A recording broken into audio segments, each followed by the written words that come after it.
Twin flame rejection can happen for all sorts of reasons, which we'll talk about. But when it does happen, there is nothing like the pain that this causes. And it causes it to both parties, and we'll talk about that. But the twin flame rejection pain isn't like when you're heartbroken, having broke up with someone who isn't a twin flame. This is much deeper. It feels like you've been broken into. It feels like so alone. And the ultimate feeling is a feeling of sheer rejection of who you actually are, because your twin flame knows who you are, has accepted that connection in some level, and now there is a rejection in place. There is a place where you feel no longer loved and no longer able to access unconditional love, which is what is on offer with the twin flame. So it's very painful. It feels like you cannot survive it. It feels like you can't get through it, you can't get around it, you can't get over it.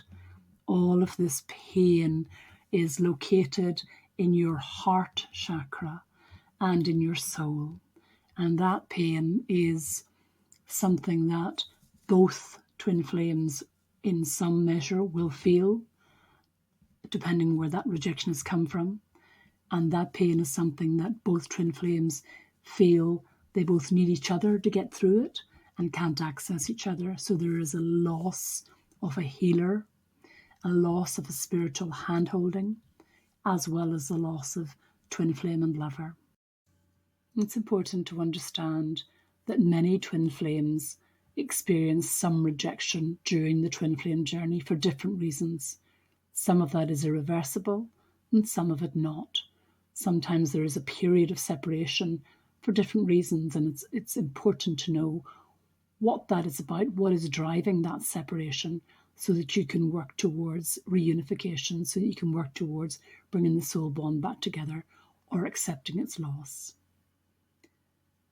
The twin flame bond never actually breaks. Your twin flame can choose to put on hold or stop their involvement in the current journey. In a way, they choose to reject you in that. But this rejection does not mean the end of the soul connection. Possibly they're rejecting the soul connection because they're feeling anxious, overwhelmed, or heavily triggered by the bond that exists. Likely overwhelmed. There may be some unresolved karma hanging over the bond. You can get your twin flame back if they've decided to put it on a break. And you can get the twin flame back if they've decided it's broken, but you understand that it's not, and you can work together to achieve a different kind of union. But if they've become the runner, it may be that you become the chaser in this. Either way, reversing a twin flame rejection is possible. The first thing you need to do is to understand that they're not rejecting you, they're fleeing from the intensity and the high level of demanding energies of your bond. It's overwhelming for them.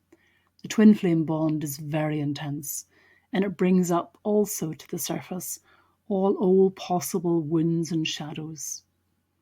When they become the runner and reject this relationship, not you, they're rejecting the twin flame journey. The whole idea of them running suggests that they're afraid of something, they're overwhelmed by something, and it isn't you.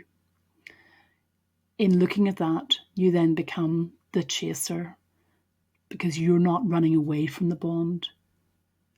You are embracing the bond. So you are chasing the bond. You are committed to the connection as they are, but they're afraid of the connection. You are not overwhelmed by that. So what you're doing is looking at the bond and saying, I want this enough to help you to find that same commitment to it. So the chaser wins because the chaser doesn't chase the runner. The chaser chases the bond and works on that connection. So you are connected to your twin flame as they are connected to you. Rejection of the twin flame journey is not a rejection of you. Understanding that what is happening is that they are fleeing from this intensity and the high level of demanding energies in the bond It's so intense, and it's probably bringing up to the surface those wounds they are not willing to look at, to face, and to work on. And it could be a timing issue for them. Holding on to understanding that and working with them, working through their time, working through karmically working with them to recognize old shadows, to recognize those old wounds, and either allowing time for them to do that spiritual work themselves or supporting them through that spiritual work whilst you are in separation will bring you back together, back into that journey when they are ready to come into it. So being patient with your twin flame, understanding the rejection is not a rejection of you, it's a fear, it's a reaction to their own, looking at their own issues, their own shadow, and not being able or feeling able to face that. Often, a twin flame separation is sent to us karmically so that both souls can do their own work, to work towards ascension. It's the most painful way to get there, but often this is why it happens. So one of the ways in which you work to getting your twin flame back is to work on your own ascension. It's incredibly difficult when you're dealing with this, when your twin flame perhaps is not communicating with you and it's the only thing you want to do is to communicate with them and they're absent for you. But your frequency will always interact with theirs. Your energies are always connected. So no matter how they close down, it fades, it does not go away. So you have to work on getting your own frequency higher and higher so that you can pull their frequency through that energetic interaction of your soul. You bring them with you. You can't do the work for them, but you can do enough for both of you. You can offer them a basis of higher frequency and help them aspire to have that themselves. Another thing, obviously, you can do is to send them enough unconditional love through that soul connection. It doesn't disappear. It doesn't appear with them by magic. But if you shower them through your frequency, through your vibration, that love, that unconditional love, may help them step out of their own darkness, out of those shadows. It helps remove their blockages. It can help them make just enough progress to reinitiate communication, just enough progress to regain their confidence in their own way, in their own ascension, and get working on that shadow work that they're so afraid of. All of this is frustrating to hear because there is no easy answer. There's nothing else you can do. It's not like any other relationship. Giving them time, but give that timing space. Give them space to do the work they need to do.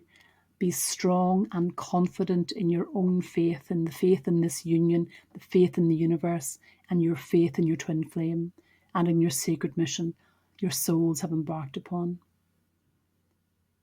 Be patient. Remain unconditionally loving of your twin flame, and this will come back to you. It's unbreakable. I care about your twin flame journey.